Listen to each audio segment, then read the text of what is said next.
Aborto é uma questão de saúde pública?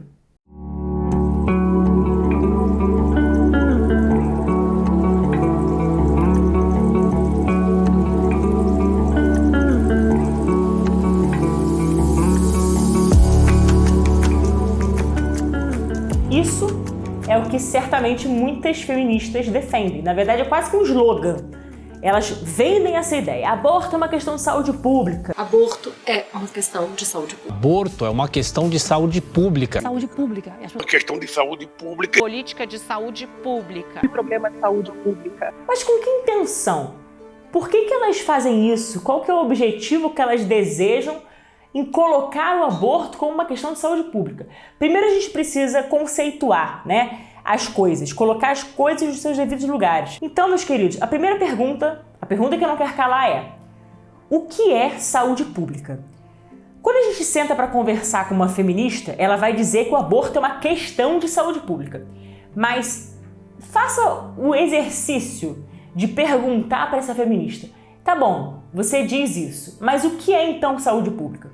Veja, se a gente for conceituar, né, do ponto de vista geral, né, do que é saúde pública, a gente vai chegar à conclusão de que basicamente é um conjunto de diretrizes, de medidas, de políticas públicas que são executadas pelo Estado, com o objetivo de promover o quê?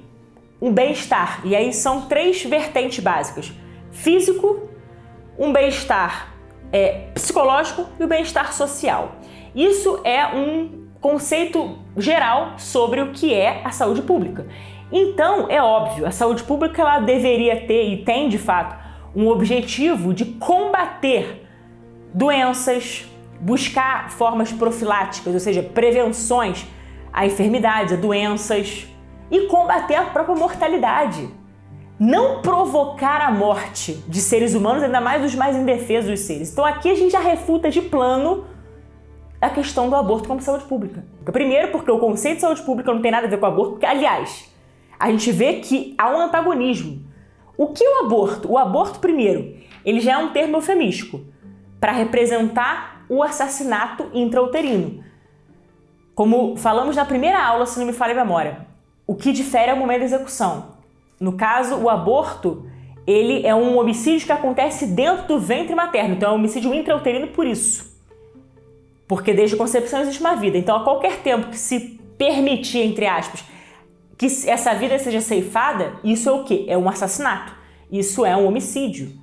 Então, quer dizer, está se provocando a morte sem chance de defesa de um ser humano, né? Um ser humano frágil, um ser humano vulnerável. Embora muitos digam que defendem aí os mais vulneráveis dos seres, mas o mais vulnerável mesmo é o ser humano dentro do ventre da sua mãe, né? E ali estamos falando, sim, de um ser humano, não é um aglomerado de células apenas. Como já dizia Jérôme Lejeune, né, que no caso foi quem descobriu a síndrome de Down, ele falava: aquilo que não é humano, a ideia dele é essa, aquilo que não é humano não tem potencial de sê-lo, porque não tem nada que seja agregado de forma diferente.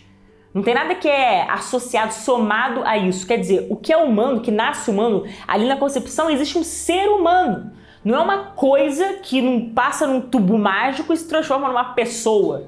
Isso não existe, é pessoa desde sempre. Tem uma dignidade humana, ou seja, a pessoa que é dotada de dignidade. E esta pessoa humana existe desde a sua concepção. We are not at the service of disease. So the people who propose to kill a Down syndrome baby in utero because they have diagnosed that he was or she was Down syndrome are just making the enormous mistake of fighting for the disease against the patient. And medicine is the contrary. Medicine is a very simple application of knowledge. It is the hate of the disease and the love for the patient. You cannot change the two terms. E por que não pode ser encarado em hipótese alguma como uma questão de saúde pública? Porque, primeiro, o aborto ele traz consequências. O aborto ele traz consequências que são absolutamente nocivas à própria mulher. Embora muitas feministas, se não a totalidade delas, neguem esses fatos e tentem aí aplaudir, né, quanto mais mortes de bebês promovidas via aborto, pelo aborto, para elas é quase que o motivo de, né, delas ficarem regozijantes. Para elas é motivo de, entre aspas, uma alegria. Na verdade, elas nem sabem o que é alegria pelo visto, né? Porque a alegria é o fruto do Espírito Santo. A alegria é uma coisa que é perene, não é uma coisa efêmera. Pois então o aborto, ele vai na contramão do que é a saúde pública. Porque ele pode promover um mal-estar, enquanto a saúde pública promove o bem-estar, por exemplo, psicológico, o aborto ele traz consequências psicológicas. Um testemunho que eu ouvi outro dia, que eu achei assim muito impressionante, foi de uma mulher que foi vítima de violência, uma situação lastimável, e ela falou pra mim assim: olha, apesar de toda a violência que eu sofri, a maior violência além da violência física, obviamente, que a mulher da qual ela foi vítima, por assim dizer, ou seja, que ela sofreu, ela disse que a pior violência para ela foi a questão do aborto, que ela poderia ter dado sim à vida. Tanto que ela disse, no testemunho dela, que ela, até hoje, ela tem pesadelo com o choro da criança. Isso é uma história que eu tô contando, na verdade, é um testemunho de uma pessoa que me contou e que eu fiquei realmente muito impressionada com isso. Quer dizer, olha como que isso mexe com a mulher. Não tem como a pessoa fingir que não é com ela, que é algo descartável, que é algo simples. Não é simples. Pode trazer consequências e consequências graves. Da mesma maneira, por exemplo, enquanto a saúde pública promove lá o bem-estar, né, além do psicológico, o bem-estar físico, o que é o aborto? O aborto é uma tortura para a mulher. O aborto ele é uma forma de violência também, é uma revitimização da mulher. Mas por que é? Porque a mulher, primeiro que o procedimento de aborto, só um parênteses, o procedimento de aborto, quem já teve a oportunidade de ver ou de saber como é que funciona, é uma coisa triste. Tem aborto por sucção, tem aborto por esquartejamento, tem aborto por introdução de uma produção salina que se injeta ali, né, uma solução salina, que a criança agoniza de dor no ventre materno. Quer dizer, todas as formas, todos os procedimentos do aborto são absolutamente invasivos à mulher. Então, sim, eu diria uma forma de tortura também. Não só do bebê que morre, que é a principal vítima, que é executado sumariamente, mas também a própria mulher, ela também sofre essa violência, embora ela ache que não. Ela pode achar que para ela, naquele momento, essa é uma gestação indesejada, então eu vou descartar, como muitas pessoas fazem, mas na verdade é também um processo que é doloroso, que é justamente, que não jamais promoveria ali um bem-estar físico, isso não faz o menor sentido. E da mesma forma, será que promove um bem-estar social? Meus queridos, o aborto é uma desumanização do ser humano. E da mesma forma, é uma desumanização da própria sociedade.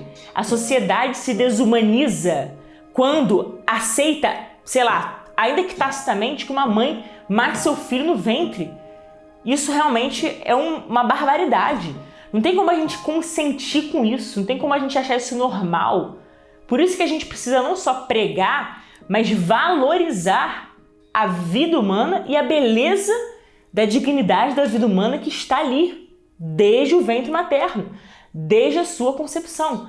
What measures the amount of civilization is the amount of respect given to the smallest of us. We know that to cure the disabled, and if we cannot cure them, to take care of them, it costs a lot of money, of dedication, of suffering of the parent, of the disturbance for the society. It's very true. But we know that price, very precisely the amount. It is the exact price we have to pay to remain humane. And if a society refuses to pay that price, which is high, society is not humane any longer. And that will cost enormously. Então, refutar argumentos abortistas, tentar totalmente demonstrar o absurdo dessas falácias do edifício abortista, desmontar esse edifício abortista, é fundamental. Então, trazer um pouquinho dessas pílulas e refutar também essa mentalidade feminista que é revolucionária por natureza, vide a sua história, né? Como também já falamos, enfim, isso é importante até para que a gente possa buscar aquilo que é essencial. A luta pela vida, a luta pela família, e as duas estão absolutamente interligadas. Enfim, então falamos aí de diversos temas que entendemos, né, que são temas aí relevantes para que a gente possa sempre estar muito antenado, muito atento para defender aquilo que é fundamental para a nossa vida, que é sim a pauta da vida, a pauta, que não é só uma pauta, é a causa, né, a causa da vida, e também, claro, né, entender como que é belo ser mulher. E aí, claro, puxando sardinha aqui para o nosso lado, sei que do outro lado tem alguns homens assistindo, sejam muito bem-vindos e saibam que vocês têm um papel fundamental de não só nos respeitar, mas de proteger também a própria maternidade e a própria mulher. Esse também é um papel do homem. Tá bom, pessoal? Muito obrigada pela presença de vocês, agradeço demais por vocês terem me acompanhado até aqui, espero que tenham gostado, espero que eu tenha sido aí minimamente útil, né, dentro, enfim, daquilo que nós nos propusemos a fazer. Com toda humildade eu falo isso, espero que vocês tenham conseguido aí, enfim, apreender um pouco desse conteúdo que a gente tentou apresentar para vocês. E estamos sempre à disposição de todos, que Deus abençoe e até a próxima!